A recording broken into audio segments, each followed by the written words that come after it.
Good morning everyone. आज हम start कर रहे हैं अपना यूनिट 7 और 8 सीएमए इंटर ऑडिट का फास्ट रिवीजन। सबसे पहले हम बात करते हैं बेटा कोस्ट ऑडिट। कोस्ट ऑडिट की अगर हम बात करें तो सेक्शन कौन सा लिख के आना आपको पेपर में, 148। कोस्ट ऑडिट का सेक्शन 148। सबसे पहले हम बात करते हैं एप्लीकेबिलिटी ऑफ कोस्ट रिकॉर्ड। कौन सी कंपनी को कोस्ट रिकॉर्ड बनाने मैंडेटरी है, क्योंकि कोस्ट रिकॉर्ड का ही क्या होगा बच्चे, कोस्ट ऑडिट। तो सबसे पहले कंपनी इंक्लूड फॉरेन कंपनी। अगर कोई भी कंपनी प्रोडक्शन ऑफ गुड्स में या सर्विस प्रोवाइड करा रही है, या तो किसी रेगुलेटेड सेक्टर में या नॉन रेगुलेटेड सेक्टर में, यानी company include foreign company engage in production of goods providing of service in regulated sector और नॉन रेगुलेटेड सेक्टर। चाहे रेगुलेटेड सेक्टर हो चाहे नॉन रेगुलेटेड सेक्टर हो, आपको बस एक क्राइटेरिया चेक करना है। अगर टर्नओवर कितना है बेटा, 35 करोड़ और मोर, कब, इमीडिएटली प्रीसीडिंग फाइनेंशियल ईयर में, तो उस कंपनी को अपने कोस्ट रिकॉर्ड बनाने हैं और वो cost record books of account का पार्ट होंगे। नेक्स्ट, कोस्ट रिकॉर्ड मेंटेन होते हैं CRA 1 में। कोस्ट रिकॉर्ड मेंटेन होते हैं कौन से फॉर्म में, CRA 1 में।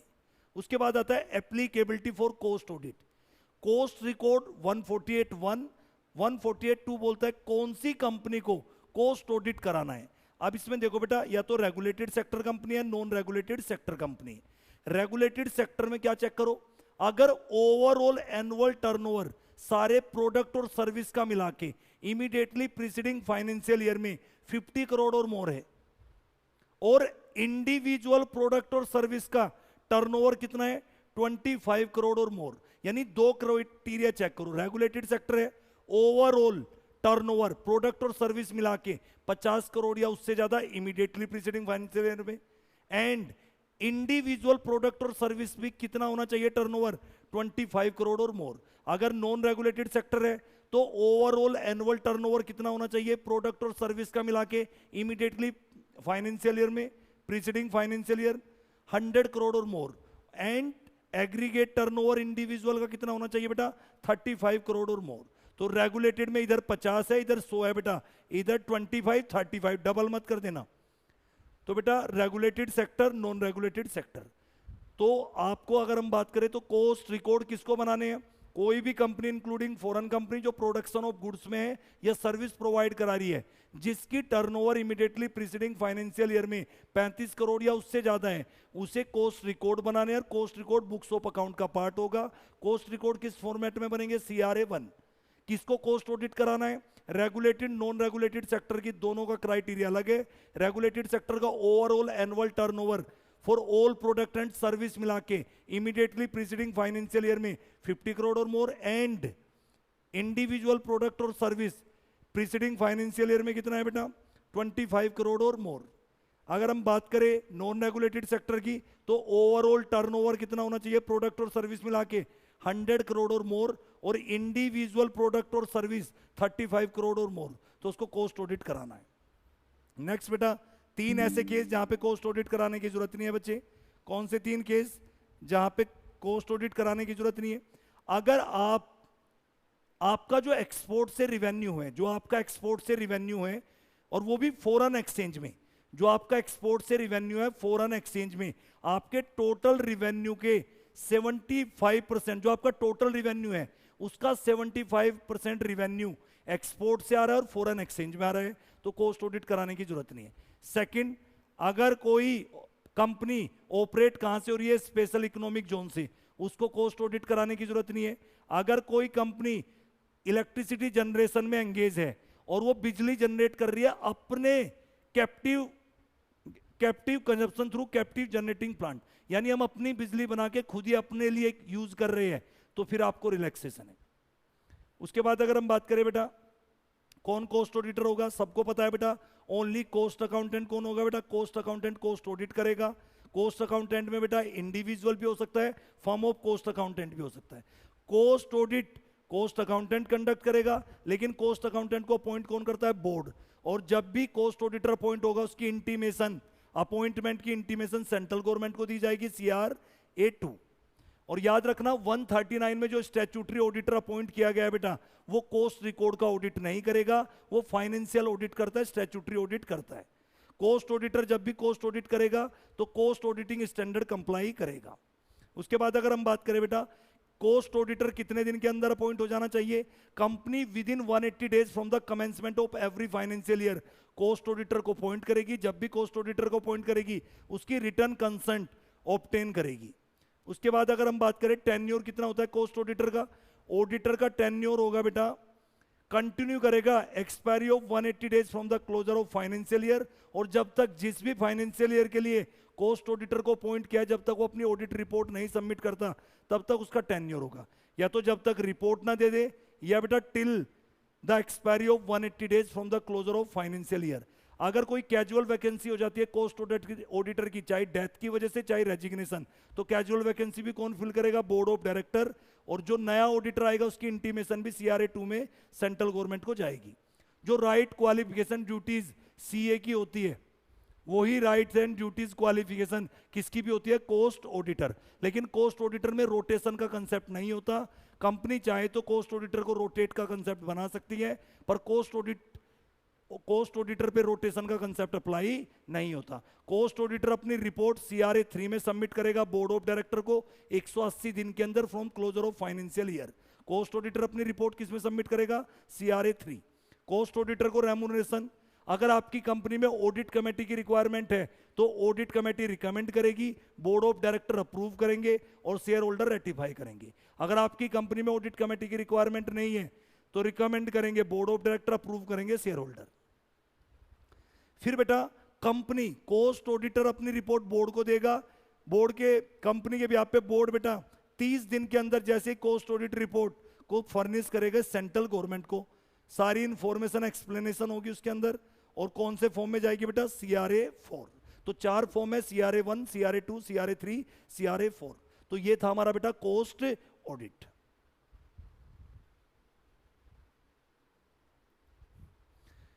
नेक्स्ट है बेटा कोस्ट ऑडिट के बाद ब्रांच ऑडिट। सबसे पहले हम बात करते हैं ब्रांच ऑडिट कब होता है बेटा? कुछ कंपनियों के ब्रांच ऑफिस होते हैं, वो इंडिया में भी हो सकते हैं, आउटसाइड इंडिया में भी होते हैं, तो ब्रांच के भी अपने बुक्स ऑफ अकाउंट मेंटेन करने होते हैं। तो ब्रांच ऑडिट का मतलब क्या है बेटा? जो आपकी ऑर्गेनाइजेशन की ब्रांच है उसके जो अकाउंट्स है उसको क्या करना? एग्जामिनेशन करना, उसको बोलते हैं ब्रांच ऑडिट। हर कंपनी अपने बुक्स ऑफ अकाउंट कहां पे मेंटेन करती है? रजिस्टर्ड ऑफिस पे। और अगर साथ में आपको यह भी याद रखना है, अगर किसी कंपनी का ब्रांच ऑफिस है, चाहे वो इंडिया में हो चाहे आउटसाइड इंडिया में हो, तो कंपनी को ब्रांच ऑफिस के बुक्स ऑफ अकाउंट भी मेंटेन करने हैं। फिर उसके बाद कौन पर्सन एलिजिबल है बेटा? ब्रांच ऑडिटर कौन हो सकता है? कंपनी ऑडिटर में भी ब्रांच ऑडिटर, और आप चाहे अगर आपकी ब्रांच तमिलनाडु में है और आपका मेन हेड ऑफिस दिल्ली में है तो आप अपनी ब्रांच के लिए क्या कर सकते हो? एक सेपरेट ऑडिटर भी अपॉइंट कर सकते हैं जिसकी क्वालिफिकेशन सेम होनी चाहिए जो एक स्टैट्यूटरी ऑडिटर की होती है, यानी वो भी एक CA+ COP होना चाहिए। तो अगर ब्रांच ऑफिस इंडिया में है तो कौन है बेटा ब्रांच ऑडिटर? कौन हो सकता है? कंपनी ऑडिटर हो सकता है, या किसी अदर क्वालिफाइड पर्सन को आप ब्रांच ऑडिटर अपॉइंट कर सकते हो। अगर आपकी ब्रांच ऑफिस आउटसाइड इंडिया में है तो कंपनी ऑडिटर भी ब्रांच ऑडिटर हो सकता है। वहां के अकाउंटेंट, उस कंट्री के अकाउंटेंट जो वहां के अकाउंटेंट की डेफिनेशन में आता है वो भी ब्रांच ऑडिटर हो सकता है, या कोई भी क्वालिफाइड पर्सन जो एक्ट कर सकता है auditor as per foreign law. तो person eligible to appointed as a auditor of branch office clear हो गया। नेक्स्ट ड्यूटीज क्या है बेटा ब्रांच ऑडिटर की? टू प्रिपेयर करेगा ब्रांच के जो अकाउंट्स है बेटा उस पर अपनी रिपोर्ट बनाएगा, जो भी ब्रांच में अकाउंट्स बने थे उसको जो उसने चेक किया, एग्जामिन किया, उस पर अपनी रिपोर्ट बनाएगा। वो एक्सेस कर सकता है ब्रांच के अकाउंट्स को जब चाहे। ब्रांच ऑडिटर क्या कर सकता है बेटा? All times books of account, voucher, other relevant document को एक्सेस कर सकता है। अगर ब्रांच में भी कोई फ्रॉड है तो ब्रांच ऑडिटर भी फ्रॉड की रिपोर्टिंग करेगा सेंट्रल गवर्नमेंट को। अगर 1 करोड़ से ज्यादा का फ्रॉड है तो ब्रांच की फ्रॉड की रिपोर्टिंग ब्रांच ऑडिटर करेगा सेंट्रल गवर्नमेंट को, और ब्रांच ऑडिटर अपनी रिपोर्ट किसको सबमिट करेगा? कंपनी ऑडिटर को। और जब कंपनी ऑडिटर अपनी फाइनल रिपोर्ट बनाएगा तो अपनी रिपोर्ट में ब्रांच ऑडिट रिपोर्ट को भी कंसीडर करेगा। क्लियर बच्चे? Who can branch? Generally branch auditor बेटा कौन अपॉइंट करते हैं? Share holder. Generally branch auditor को शेयर होल्डर जनरल मीटिंग में अपॉइंट करते हैं, लेकिन शेयर होल्डर चाहे तो अपनी पावर बोर्ड ऑफ डायरेक्टर को डेलीगेट कर सकते हैं कि आप हमारे ब्याह पे ब्रांच ऑडिटर को अपॉइंट कर सकते हैं। जो भी 139 जब जैसे आप स्टैट्यूटरी ऑडिटर के अपॉइंटमेंट के प्रोविजन होते हैं, सेम प्रोविजन किस पे भी एप्लीकेबल है, ब्रांच ऑडिटर पे। तो 139 में जैसे आप स्टैट्यूटरी ऑडिटर को अपॉइंट करते हैं, वही प्रोविजन किस पे एप्लीकेबल है, ब्रांच ऑडिटर पे। और कंपनी ऑडिटर रेस्पॉन्सिबल होगा, भले ही आपकी कंपनी ने ब्रांच के लिए ब्रांच ऑडिटर अपॉइंट किया है, लेकिन जब फाइनल ऑडिट रिपोर्ट बनेगी अगर उसमें कुछ गड़बड़ी होती है तो कंपनी ऑडिटर रेस्पॉन्सिबल है, even if branch auditor is appointed. तो ये हो गया हमारा ब्रांच ऑडिट।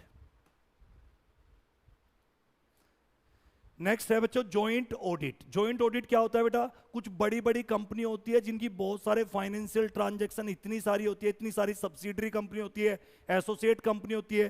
तो जो बिग कॉर्पोरेट होती है, बड़ी कंपनी होती है, वो एक या एक से ज्यादा ऑडिटर से क्या कराती है बेटा, एक से ज्यादा ऑडिटर से अपनी कंपनी का ऑडिट कराती है, उसको ही बोलते हैं बेटा जॉइंट ऑडिट। तो जॉइंट ऑडिटर दो फर्म भी हो सकती है, एक फर्म इंडिविजुअल भी होती है, लेकिन ये जो बड़ी ऑर्गेनाइजेशन होती है वो बेटा जॉइंट ऑडिट कराती है, जैसे केपीएमजी, डिलॉइट, दोनों से जॉइंट ऑडिट कराया। ठीक है बेटा, इसके कुछ अपने फायदे भी होते हैं, कुछ नुकसान भी होते हैं। सबसे पहले हम बात करते हैं जॉइंट ऑडिट कराने के फायदे क्या है। वर्कलोड कम हो जाता है, बड़ी ऑर्गेनाइजेशन में बहुत सारी ट्रांजैक्शन है, बहुत सारी सब्सिडरी है, एसोसिएट है, तो उनका वर्कलोड कम हो जाएगा। टाइमली काम कंप्लीट होगा जब मिलके जॉइंट ऑडिट होगा। एक्सपर्टीज, दोनों अपने अपने फील्ड के फाइनेंशियल स्टेटमेंट में कुछ चीजें कौन चेक करेगा, जो जिस चीज में एक्सपर्ट है वो उसको चेक कर रहा है, जो जिस चीज में एक्सपर्ट है बेटा, तो दोनों फर्म, दोनों ऑडिटर मिलके बेटा अपना सही से काम कर रहे हैं, जो भी उनकी एक्सपर्टीज है उस फील्ड में वो एग्जामिनेशन करेंगे। क्वालिटी ऑफ सर्विस इंप्रूव होगी, आपस में हेल्दी कंपटीशन है कि मुझे ये चेक करना है, आपको ये चेक करना है। और क्वालिटी ऑफ परफॉर्मेंस, कहीं ना कहीं क्वालिटी ऑफ परफॉर्मेंस निकल के आएगी। ये कुछ फायदे हैं, lower workload, timely completion of work, sharing of expertise, improved quality of service, healthy competition, quality of performance. अब ऐसा तो नहीं बेटा कुछ फायदे ही होते होंगे, नुकसान भी होते हैं। Disadvantage of joint audit, superiority complex of some auditor, जब कई लोग मिलकर ऑडिट करते हैं तो बेटा नेचुरली बात है आपस में कुछ ना कुछ इशू क्रिएट होंगे। बेटा स्मॉल एंटिटी के लिए कॉस्टली है, वो जॉइंट ऑडिट नहीं करा सकती। कई बार कोऑर्डिनेशन ऑफ वर्क में कमियां रहती है, lack of coordination in work. Uncertainty about liability of work, अगर कोई काम सही से डिवाइड नहीं हुआ तो उसकी लायबिलिटी किसकी रहेगी, अनसर्टेनिटी रहती है। साइकोलॉजिकल प्रॉब्लम है, जब कई लोग काम करते हैं तो साइकोलॉजिकल कई सारे इशू क्रिएट हो ही जाते हैं। और ये डिफिकल्टी होती है कि कौन सा काम कौन करेगा, कई बार तो यही एग्री नहीं होते, वो कह रहे कि नहीं नहीं मैं ये चेक करता हूं आप ये चेक करो। तो difficulty in fixation of work. तो क्या क्या इशू है बेटा, disadvantage, superiority complex of some auditor. अब केपीएमजी एक दूसरा ऑडिटर, एक नॉर्मल सा ऑडिटर है, दोनों में क्या होगा कहीं ना कहीं सुपीरियरिटी कॉम्प्लेक्स। स्मॉल एंटिटी के लिए कॉस्टली है, कहीं ना कहीं lack of coordination of work रहता है, जो काम डिवाइड नहीं हुआ था, uncertainty about liability of work, psychological problem, difficulty in fixation of work among other. कैसे काम को डिवाइड किया जाए ये भी इशू क्रिएट होता है। एसए 299 याद रखना बेटा, institute of cost accountant of India बोलता है responsibility of joint auditor. Normally joint auditor को आपस में इस तरीके से ऑडिट करना चाहिए, joint auditor able to arrive agreed report. यानी वैसे तो जॉइंट ऑडिटर सेपरेट रिपोर्ट भी दे सकते हैं, दोनों का ओपिनियन अलग हो सकता है, पर इस तरीके से ऑडिट करे कि दोनों एक बात पे सहमत हो। तो जॉइंट ऑडिटर को जनरली क्या होना चाहिए, able to arrive at an agreed report. लेकिन अगर जॉइंट ऑडिटर किसी मैटर पे डिसएग्री है तो दोनों अपना ओपिनियन एक्सप्रेस कर सकते हैं, दोनों अपनी सेपरेट रिपोर्ट एक्सप्रेस कर सकते हैं। बेटा जॉइंट ऑडिटर बाउंड नहीं है कि मेजॉरिटी जॉइंट ऑडिटर का ओपिनियन कुछ अलग है और किसी एक ऑडिटर का ओपिनियन अलग है, तो अपना सेपरेट ओपिनियन सेपरेट रिपोर्ट में डिस्क्लोज कर सकता है। फिर हम बात करते हैं बेटा ऑन अदर एंड, या तो बेटा जॉइंट ऑडिटर जॉइंटली और सेवरली लाइबल होंगे in respect of audit work which is not divide. बेटा अगर कोई काम डिवाइड नहीं हुआ था उसके लिए बोथ जॉइंट ऑडिटर लाइबली होंगे। बेटा कैसे कैसे बेटा, आप ये भी याद रखना है बेटा, अगर कोई भी मैटर एक ऑडिटर के सामने आएगा तो उसे दूसरे ऑडिटर के साथ क्या करना है बेटा, डिस्कस करना है, उसको भी बताना है बेटा। साथ में फाइनेंशियल स्टेटमेंट, ये तो दोनों की रेस्पॉन्सिबिलिटी है, ये चेक करना कि फाइनेंशियल स्टेटमेंट क्या कर रहे हैं बेटा, एज पर कंपनीज एक्ट बने हैं, शेड्यूल 3 फॉलो किया है, अकाउंटिंग स्टैंडर्ड फॉलो किया है, ये दोनों की रेस्पॉन्सिबिलिटी है। आपको ये भी चेक करना है बेटा कि जो हम ऑडिट रिपोर्ट बना रहे हैं हमने कंपनीज एक्ट को फॉलो किया, एएस को फॉलो किया, उसके अकॉर्डिंग ही हमने ऑडिट रिपोर्ट बनाई है।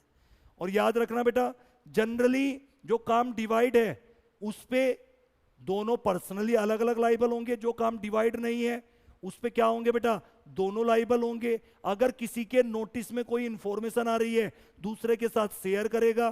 फाइनेंशियल स्टेटमेंट पे दोनों को अपना ओपिनियन देना है, ट्रू एंड फेयर व्यू, और उसमें दोनों क्लियर करेंगे कि financial statement as per companies act है, अकाउंटिंग स्टैंडर्ड है, एज पर फॉर्मेट शेड्यूल 3 है।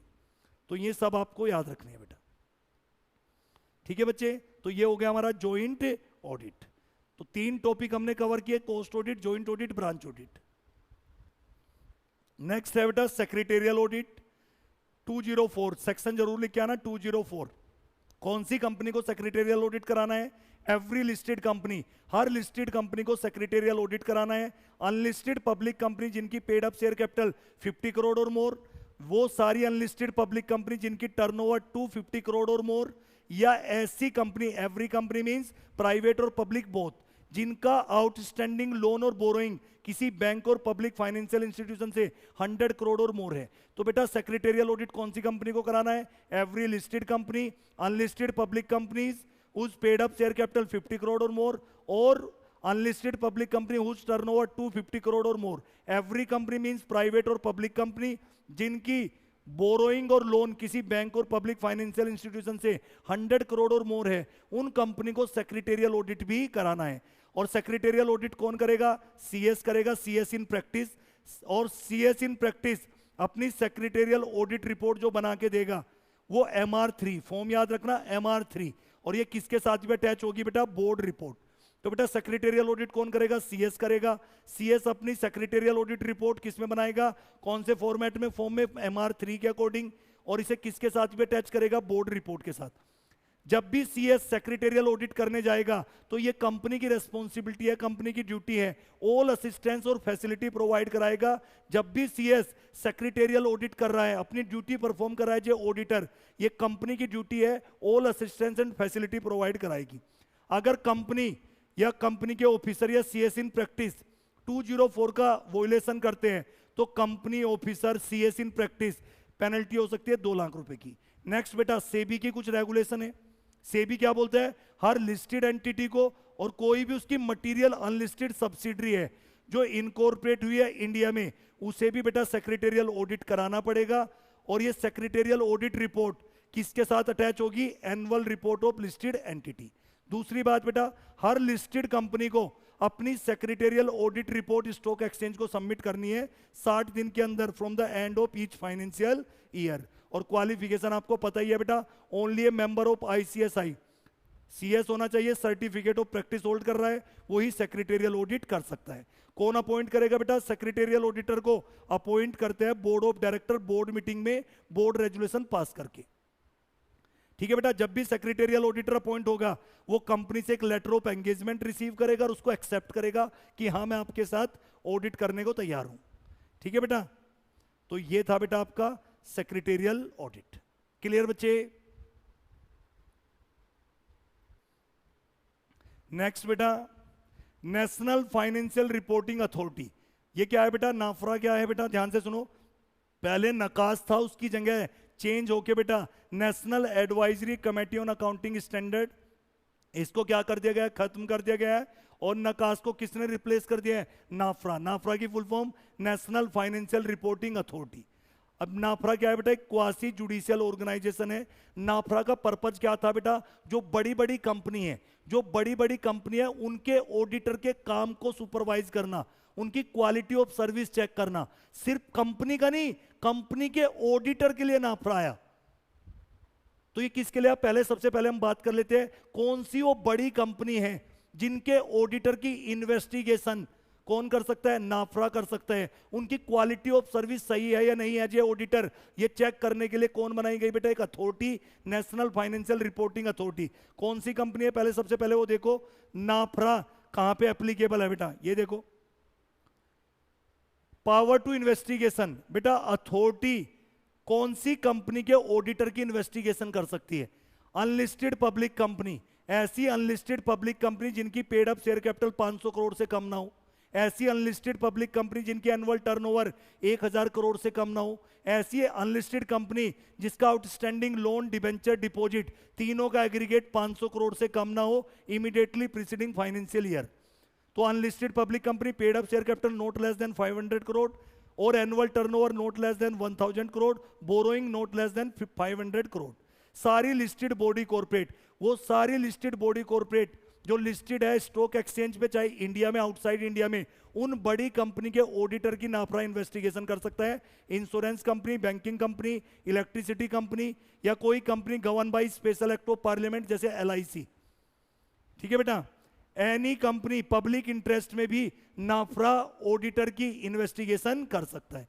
या कोई फॉरेन सब्सिडरी और एसोसिएट, यानी जो ऊपर कंपनी मैंने इतनी सारी कंपनी बताई उनकी कोई फॉरेन सब्सिडरी या एसोसिएट, अगर उस फॉरेन सब्सिडरी फॉरेन एसोसिएट की जो इनकम है और नेटवर्थ है बेटा of such subsidiary associate company, वो किससे एक्सीड है 20% ऑफ कंसोलिडेटेड इनकम और consolidated net worth of such company. तो ऐसी फॉरेन सब्सिडरी फॉरेन एसोसिएट के ऑडिटर की भी इन्वेस्टिगेशन कौन कर सकता है, नाफरा।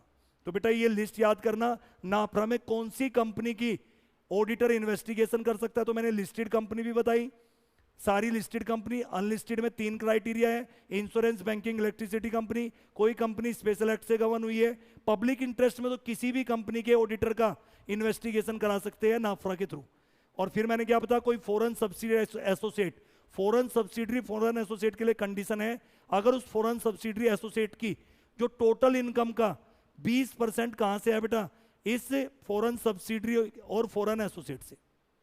इन फॉरेन सब्सिडरी एसोसिएट का भी इन्वेस्टिगेशन कराया जा सकता है। अथॉरिटी और क्या कर सकती है बेटा, अथॉरिटी का मतलब जब भी मैं बोलता हूं नाफरा, नाफरा इन्वेस्टिगेशन करा सकती है एनी मैटर प्रोफेशनल और अदर मिसकंडक्ट।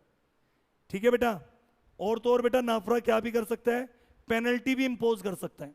अगर कोई प्रोफेशनल CA मिसकंडक्ट करता हुआ पाया जाता है बेटा, अगर कोई प्रोफेशनल और other misconduct is provide against auditor, तो नाफरा की क्या पावर है बेटा, पेनल्टी इंपोज कर सकता है मिनिमम 1 लाख रुपए की। और इंडिविजुअल अगर ऑडिटर है तो मिनिमम 1 लाख की पेनल्टी और मैक्सिमम जो भी फीस इंडिविजुअल को रिसीव हुई है उसका 5 गुना तक पेनल्टी लगा सकता है नाफरा इंडिविजुअल ऑडिटर पे। अगर ऑडिटर फर्म है तो मिनिमम 5 लाख की पेनल्टी और 10 टाइम्स ऑफ फीस जो रिसीव किया क्लाइंट से उसका 10 गुना। और तो उस मेंबर को बेटा D बार किया जा सकता है, ना तो उसको ऑडिटर अपॉइंट किया जाएगा, ना इंटरनल ऑडिटर, और ना कोई वो वैल्यूएशन सर्विस दे सकता है, रजिस्टर्ड वैल्यूअर का काम भी नहीं कर पाएगा। कम से कम मिनिमम पीरियड ऑफ 6 मंथ और higher period not exceeding 10 year. तो नाफरा की क्या पावर है, पेनल्टी इंपोज कर सकता है इंडिविजुअल ऑडिटर पे भी और फर्म पे भी।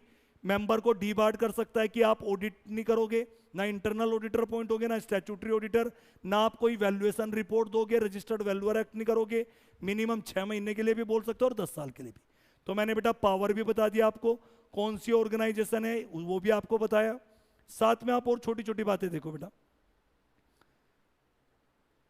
ठीक है बेटा। तो इसमें से छोटी छोटे पॉइंट, नाफरा के अंदर बेटा एक चेयरमैन होता है, नाफरा में एक चेयरमैन है बेटा, और मैक्सिमम 15 मेंबर है जिसमें पार्ट टाइम मेंबर भी है, फुल टाइम मेंबर। तो आप पेपर में भी लिख के आ सकते हो कंपोजिशन ऑफ नाफरा।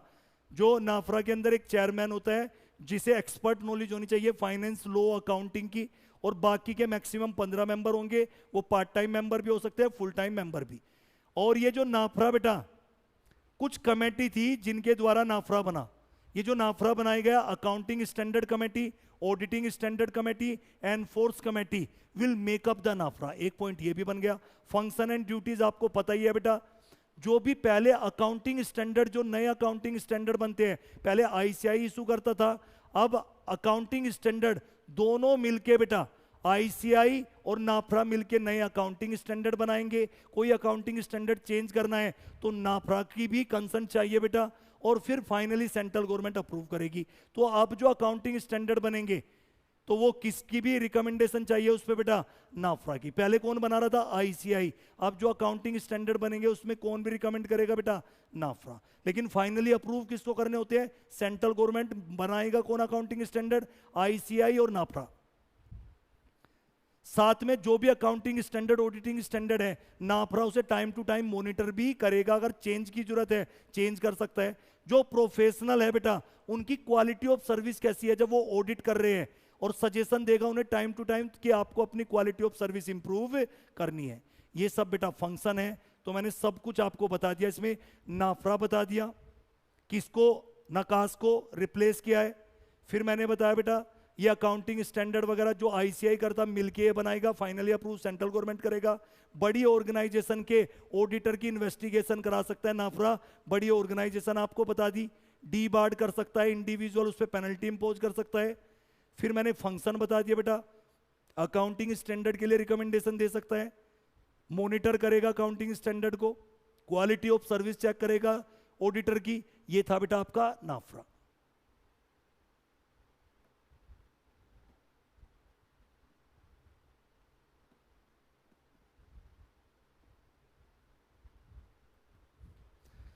नेक्स्ट है बेटा ऑडिट कमेटी। आप सभी को पता है ऑडिट कमेटी कंपनी के बोर्ड में एक मेजर कमेटी होती है। सेक्शन 177 कौन सी कंपनी को ऑडिट कमेटी बनाना मैंडेटरी है? हर लिस्टेड पब्लिक कंपनी को ऑडिट कमेटी की रिक्वायरमेंट है बेटा। अनलिस्टेड पब्लिक कंपनी जिसकी paid up share capital 10 crore और मोर, अनलिस्टेड पब्लिक कंपनी जिसकी टर्नओवर 100 करोड़ और मोर, और वो अनलिस्टेड पब्लिक कंपनी जिनका एग्रीगेट या मैं कहूं बोरोइंग 50 करोड़ से ज्यादा है। तो सारी लिस्टेड अनलिस्टेड कंपनी में तीन में से कोई भी एक क्राइटेरिया सेटिस्फाई हो जाए, paid up share capital 10 crore और मोर, टर्नओवर 100 करोड़ और more, borrowing exceeding 50 crore, private company को ऑडिट कमेटी बनाने की जरूरत नहीं है। ऑडिट कमेटी का कंपोजिशन क्या होगा? मिनिमम 3 डायरेक्टर होने चाहिए, मेजोरिटी इंडिपेंडेंट डायरेक्टर होने चाहिए। जो भी ऑडिट कमेटी के मेंबर होंगे वो क्या होने चाहिए बेटा?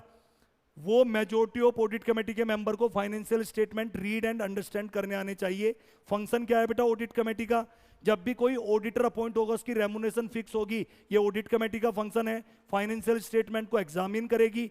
अगर एक कंपनी ने दूसरी कंपनी को लोन दिया है, इन्वेस्टमेंट की है, तो उसकी स्क्रूटनी करने का भी फंक्शन किसका है? Audit committee. कंपनी की टाइम टू टाइम एसेट का वैल्यूएशन कराएगा रजिस्टर्ड वैल्यूअर से, ये फंक्शन भी किसका है? ऑडिट कमेटी का।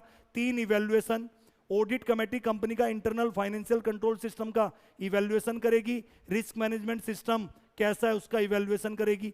जो भी अगर किसी कंपनी ने फंड रेज किया है, अगर कोई कंपनी आईपीओ एफपीओ लेके आई है और फंड रेज किया है, क्या उस फंड का प्रॉपर यूज किया है नहीं, उसका इवैल्यूएशन भी कौन करेगी? Audit committee. अगर कोई रिलेटेड पार्टी ट्रांजैक्शन हुई उसकी भी इवैल्यूएशन कौन करेगी? Audit committee. बात के तीनों फंक्शन इवैल्यूएशन बेस है।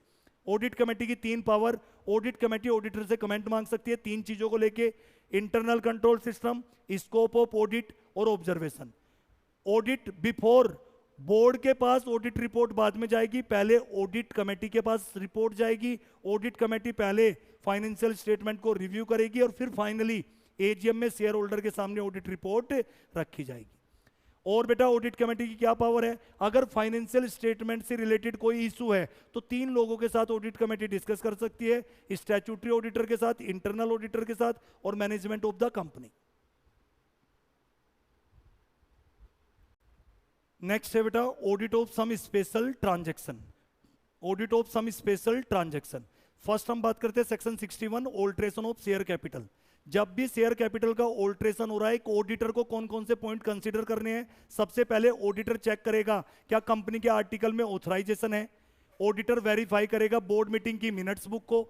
ऑडिटर चेक करेगा क्या ओआर कंपनी ने पास किया था नहीं शेयर कैपिटल को ऑल्टर करने से पहले। साथ में ये भी ऑडिटर चेक करेगा अगर आपकी शेयर कैपिटल को ऑल्टर किया गया है तो क्या मेमोरेंडम आर्टिकल में उसका इफेक्ट शो किया गया है या नहीं। रजिस्टर ऑफ मेंबर चेक करेगा बेटा, क्योंकि अगर शेयर कैपिटल में ऑल्ट्रेशन हुआ है तो रजिस्टर ऑफ मेंबर में भी चेंज आया होगा, मेमोरेंडम आर्टिकल में भी चेंज आएगा। तो क्या शेयर कैपिटल ऑल्टर का जो effect MOA AOA register of member में शो करना था वो किया गया या नहीं। साथ में बेटा प्रॉपर अकाउंटिंग एंट्री पास की है नहीं, ऑडिटर ये चेक करेगा। जब भी कोई कंपनी शेयर कैपिटल ऑल्टर करती है तो SS7 ROC को फाइल करना होता है, ऑडिटर वेरीफाई करेगा SS7 फाइल किया या नहीं। और साथ में ये भी चेक करेगा अगर शेयर कैपिटल ऑल्टर हुई है तो उससे वोटिंग परसेंटेज में कोई चेंज हुआ है या नहीं, उसको भी चेक करेगा। और अगर बेटा ये कंफर्म करेगा शेयर कैपिटल जब भी आपने ऑल्टर की होगी वो मोर देन ₹1 होनी चाहिए। आप ऐसा नहीं कर सकते 10 रुपए के शेयर को आप चाहो तो बेटा 100 रुपए वाले शेयर को 10-10 में कन्वर्ट कर सकते हो, सब डिवाइड कर सकते हो, 10-10 वाले शेयर को 100 में कर सकते हो, पर 1 रुपए से शेयर कैपिटल ऑल्टर करके जो डिनोमिनेशन है वो हमेशा मोर देन 1 रुपीज रहना चाहिए। तो बेटा ऑल्ट्रेशन ऑफ शेयर कैपिटल में एक ऑडिटर कौन कौन से पॉइंट चेक करेगा?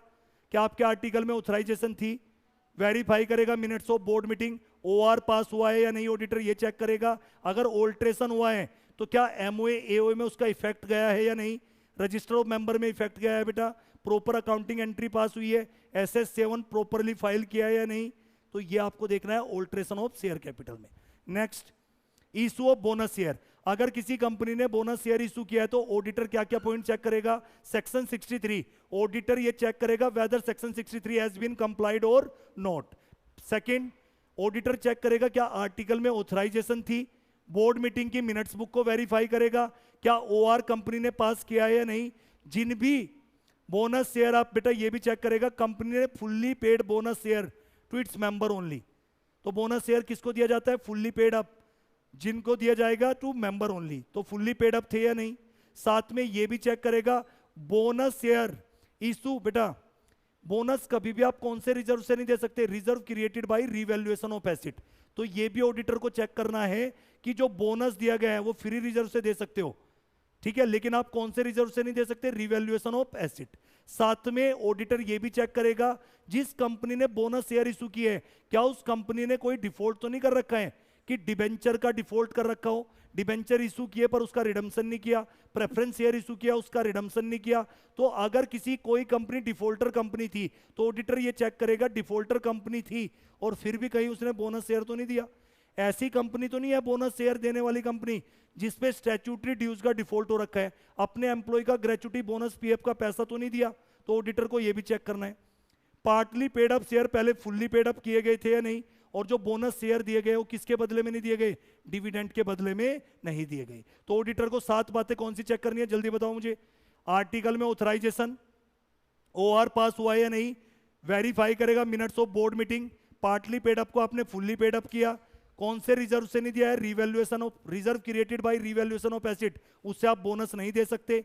आपकी कंपनी डिफॉल्टर तो नहीं है, आपने डेट का डिफॉल्ट कर रखा है स्टैट्यूटरी ड्यूज का, तो ऑडिटर ये भी चेक करेगा आपकी कंपनी डिफॉल्टर तो नहीं थी, और साथ में आपने जो बोनस दिया किसके बदले में नहीं दिया है? डिविडेंड की। स्प्लिट ऑफ शेयर, अगर आपकी कंपनी ने शेयर स्प्लिट किया है तो 5 चीजें ऑडिटर को चेक करनी है कि आपके आर्टिकल में ऑथराइजेशन थी, बोर्ड मीटिंग की मिनट्स बुक को वेरीफाई करेगा, ओआर जनरल मीटिंग में ओआर पास हुआ था या नहीं, ये भी चेक करेगा शेयर स्प्लिट होने के बाद क्या उसका इफेक्ट एमओए एओए में शो किया या नहीं, और प्रॉपर अकाउंटिंग एंट्री आपने पास की है या नहीं, इसको भी ऑडिटर चेक करेगा। नेक्स्ट है बेटा audit of local self government. सबसे पहले पेपर में audit of local self government आया, इसको डिवाइड करना बेटा, एक होते हैं urban local self governance body, जिसके अंदर क्या आता है? म्युनिसिपल कॉरपोरेशन और नगर निगम, म्युनिसिपैलिटी, नगर पालिका, notify area council, town panchayat, नगर पंचायत, ये सब होते हैं urban local self governance body. एक होती है रूरल, गांव वाली बॉडी बेटा, rural local self governance body, जिसमें क्या आता है? ग्राम panchayat at village level, panchayat समिति एट ब्लॉक लेवल, जिला परिषद एट डिस्ट्रिक्ट लेवल। बेटा यहाँ पे ऑडिट कराने की क्या जरूरत है? आप सभी को पता है बेटा, जितने भी ये आपके अर्बन लोकल बॉडी है या रूरल लोकल बॉडी है, यहाँ पे भी सरकार पैसा देती है लोगों के लिए, उस पैसे का मिसयूज तो नहीं हो रहा है, इसके लिए ऑडिट कराना जरूरी है। इसी को बोलते हैं हम audit of local self government. These organisation deal with public money, ये ऑर्गेनाइजेशन पब्लिक मनी डील करती है, तो इनका अकाउंट्स भी मेंटेन होते हैं और उन अकाउंट्स का ऑडिट कराना जरूरी है ताकि ट्रांसपेरेंसी रहे और अकाउंटेबिलिटी। मेजर ऑब्जेक्टिव क्या है बेटा? पहले मैं बता रहा हूं ऑब्जेक्टिव क्या। ऑब्जेक्टिव है म्युनिसिपैलिटी और पंचायत का ऑडिट कराने का, ताकि जो उनके फाइनेंशियल स्टेटमेंट है उनको एंश्योर किया जाए वो फेयर एंड करेक्ट है। इंटरनल कंट्रोल सिस्टम एडिक्वेट है या नहीं, उसको चेक करने के लिए जितना भी पैसा रिसीव हुआ था वो खर्च हुआ है नहीं, इन भी जितनी भी बेटा रूरल और अर्बन बॉडी उन्होंने वो पैसा खर्च किया नहीं, और फ्रॉड को, एरर को डिटेक्ट करने के लिए। तो मेजर ऑब्जेक्टिव क्या है ऑडिट का? Audit of municipalities and panchayat, 4 चीजें, to ensure fairness and correctness of financial statement, to report on internal control system, to ensure जो भी पैसा रिसीव हुआ वो खर्च किया है नहीं, और to detect fraud and error. Auditor को क्या कंसीडर करना चाहिए? ऑडिटर जब भी ऑडिट करने जाएगा सबसे पहले उसे ये चेक करना चाहिए कि उसका अपॉइंटमेंट जो हुआ है बेटा कैसे हुआ है, उसकी अथॉरिटी क्या है, उसी के अकॉर्डिंग उसे प्लानिंग करनी चाहिए और ऑडिट करनी चाहिए। तो ऑडिटर पहले ये चेक करे कि उसको कौन सी अप्रोप्रिएट अथॉरिटी ने अपॉइंट किया है, उसको कौन सा ऑडिट करना है। तो सबसे पहले उसे प्लानिंग करनी है बेटा और फिर जाके प्रॉपर ऑडिट करना है। उसे सबसे पहले ये देखना है जहां पे वो ऑडिट करने जाना है वहां पे रूल रेगुलेशन क्या है। तो पहले मुझे डिटेल अंडरस्टैंडिंग लेनी है रूल रेगुलेशन क्या है बेटा, फाइनेंशियल कंट्रोल को लेके अकाउंटिंग ऑफ ऑर्गेनाइजेशन।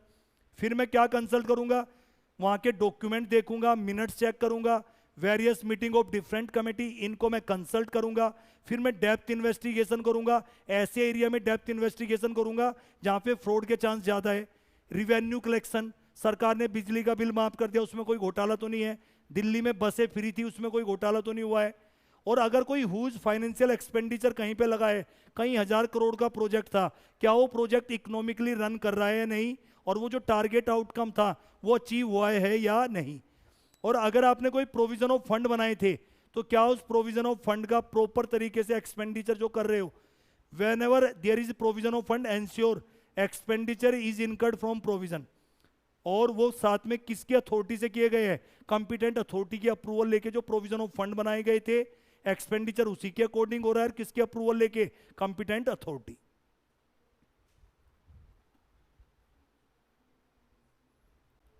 नेक्स्ट है बेटा ऑडिट ऑफ एजुकेशन इंस्टीट्यूशन।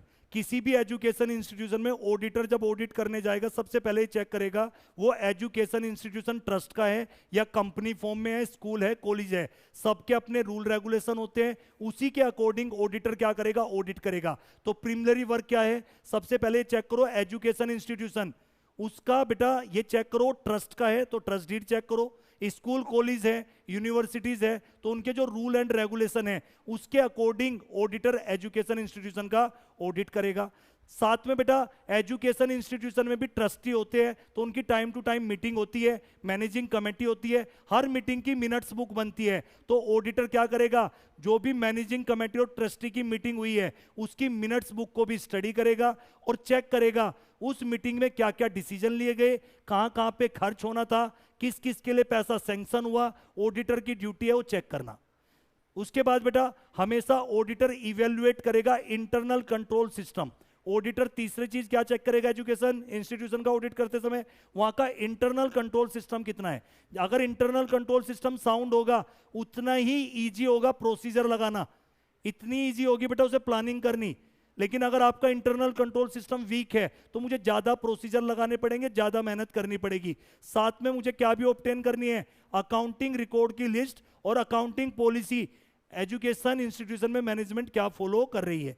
किसी भी एजुकेशन इंस्टीट्यूशन में इनकम कहां से आती है, fees from student, rent, income on investment, donation and grant. Education institution को डोनेशन मिलता है, ग्रांट मिलती है, हम जो हमारा पैसा आता है उसको इन्वेस्ट करते हैं तो इन्वेस्ट से इक्विटी आएगा, इंटरेस्ट आएगा, डिविडेंड आएगा। हमारा एजुकेशन इंस्टीट्यूट हमने शादी के लिए रेंट पे दे दिया, रेंट इनकम।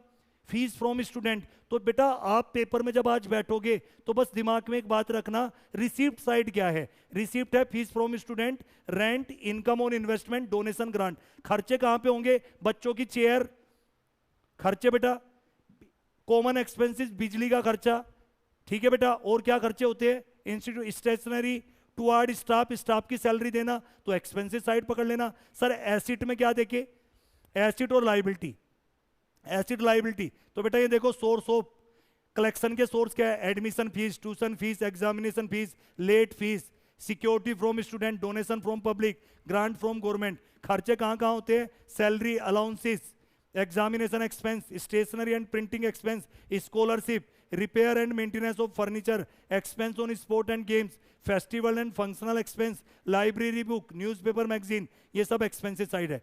ऑडिट फीस के भी तो खर्चे हैं, इलेक्ट्रिसिटी, टेलीफोन, लैब के खर्चे है, बिल्डिंग रिपेयर, ये सब क्या हो गए बेटा आपके एक्सपेंस। इनकम साइड कहां से होती है, ये चेक करना पड़ेगा, नंबर ऑफ स्टूडेंट कितने हैं, उसके अकॉर्डिंग एक ऑडिटर चेक करेगा, रजिस्टर चेक करेगा, अटेंडेंस रजिस्टर, कितने बच्चे थे, कितना पैसा रिसीव हुआ है।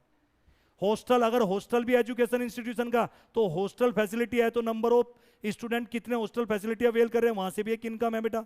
और अगर जो भी बेटा सिक्योरिटी मनी जमा होती है वो कभी भी एसेट नहीं होती, क्योंकि वो रिफंड करनी होती है, वो हमेशा क्या शो करनी है, लायबिलिटी। वेरीफाई करो रेंटल इनकम फ्रॉम प्रॉपर्टी। उसके बाद बेटा इसमें और क्या देख रहा है, एसिड साइड में क्या एजुकेशन इंस्टीट्यूशन की एसिड नहीं होती, फिक्स एसिड होती है, उसको भी एग्जामिन करेगा। फिक्स एसिड पे क्या प्रॉपर डेप्रिसिएशन चार्ज किया है नहीं, प्रॉपर उसकी वैल्यूएशन टाइम टू टाइम कराई है नहीं। और लायबिलिटी बेटा कैपिटल फंड को एग्जामिन करेगा और रिफंडेबल मनी को हमेशा क्या शो करेगा, लायबिलिटी, ना कि P&L अकाउंट में ट्रांसफर करेगा। ये था बेटा audit of education institution. Next बच्चे audit of health care organisation. हाँ भाई, हॉस्पिटल के भी तो ऑडिट होते हैं बेटा, जैसे एजुकेशन इंस्टीट्यूशन था वैसे ही माइंड सेट कर लेना, इनकम साइड लेना, एक्सपेंस साइड लेना, लायबिलिटी लेना, एसेट लेना, और इंटरनल कंट्रोल सिस्टम तो हर पॉइंट में फिट कर देना। तो देखो बेटा, हेल्थ केयर ऑर्गेनाइजेशन में सबसे पहले आपको क्या समझना पड़ेगा कि ये जो हॉस्पिटल है ये गवर्नमेंट का हॉस्पिटल है, ट्रस्ट का हॉस्पिटल है, ये कंपनी फॉर्म में है, उसी के अकॉर्डिंग ऑडिटर अपना ऑडिट करेगा, इंटरनल कंट्रोल सिस्टम को इवेल्युएट करेगा, evaluation of internal control system, जो मिनट्स बुक है बेटा उनको कंसल्ट करेगा। तो सेम जो एजुकेशन इंस्टीट्यूशन में था वही 3 पॉइंट सेम है। साथ में रिसीप्ट रिलेटेड ट्रांजैक्शन चेक करेगा, कहां कहां से इनकम आई, कोई डोनेशन ग्रांट से इनकम आई है, जो पेशेंट है बेटा उससे जो कलेक्शन हुई है, जो आपके फीस होती है बेटा, आपके बेटा बहुत सारे क्या होते हैं, क्या बोलते हैं उनको, टेस्ट होते हैं, उससे इनकम साइड होती है आपकी। साथ में बेटा अगर हॉस्पिटल ने अपना पैसा इन्वेस्टमेंट कर रखा है तो डिविडेंड इंटरेस्ट इनकम होगी, उसको देखना है बेटा। अगर हॉस्पिटल के साथ गेस्ट हाउस भी है तो गेस्ट हाउस के साथ बड़े बड़े हॉस्पिटल में बेटा रहने के लिए रूम भी मिलते हैं, तो वहां से भी आपको क्या मिलती है बेटा, इनकम रिसीव होती है। पेमेंट कहां कहां होती है बेटा, स्टाफ की सैलरी जाती है, डॉक्टर की सैलरी जाती है, बहुत सारे आपके खर्चे करने होते हैं बेटा, एक्सपेंस होते हैं, टेलीफोन बिल, इलेक्ट्रिसिटी बिल, आपको बहुत सारी किट वगैरह टेस्ट किट खरीदनी होती है, उस पर खर्च करना होता है। कैपिटल एक्सपेंडिचर, बड़ी बड़ी हॉस्पिटल में मशीन आती है। एसेट और लायबिलिटी को वेरीफाई करना है कि stock, register of medicine, stock of register, food item, equipment, fix asset का वेरिफिकेशन करना है। इन्वेस्टमेंट बेस फिक्स एसेट, यानी फिक्स एसेट के रजिस्टर चेक करो, इन्वेस्टमेंट रजिस्टर चेक करो, डेप्रिसिएशन चार्ज हुआ है नहीं उसको चेक करना है बेटा, और वेरिफिकेशन ऑफ फाइनेंशियल स्टेटमेंट। ये क्या था बेटा आपका ऑडिट ऑफ हॉस्पिटल।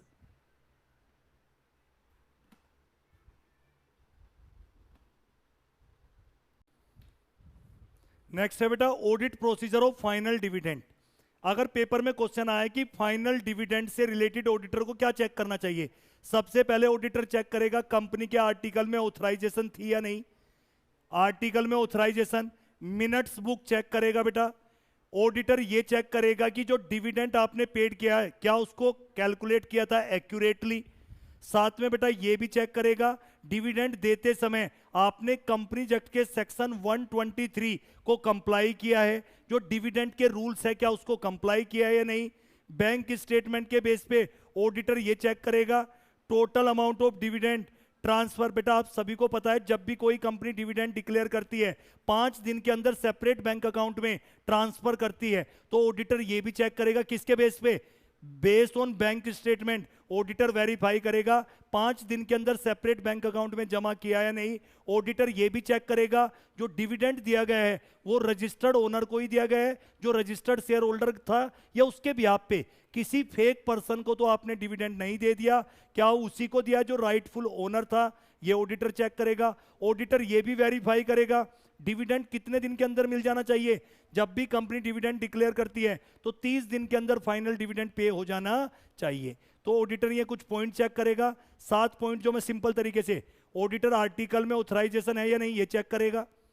साथ में चेक करेगा अगर कंपनी ने डिफरेंशियल वोटिंग राइट वाले शेयर इशू किए हैं तो क्या आर्टिकल में ऑथराइजेशन थी, क्योंकि डिफरेंशियल वोटिंग राइट में डिविडेंड ज्यादा वोटिंग कम होते हैं, तो क्या आपके आर्टिकल ऑथराइज कर रहे थे डीवीआर वाले शेयर इशू करने के लिए।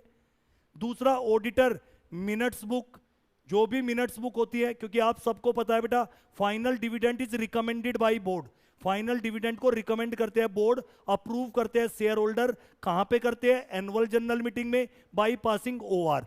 तो क्या बोर्ड ने रिकमेंड किया ये ऑडिटर चेक करेगा क्या शेयर होल्डर ने अप्रूव किया, ये चेक करेगा। ऑडिटर ये भी चेक करेगा डिविडेंड कैलकुलेट हुआ है एक्यूरेटली, क्या डिविडेंड देते समय बेटा कंपनीज एक्ट फॉलो हुआ है, कंपनीज एक्ट के रूल्स फॉलो हुआ है नहीं, क्या डिविडेंड डिक्लेयर करने के बाद 5 दिन में ट्रांसफर किया गया, डिविडेंड 30 दिन के अंदर पे किया गया, ये भी ऑडिटर चेक करेगा।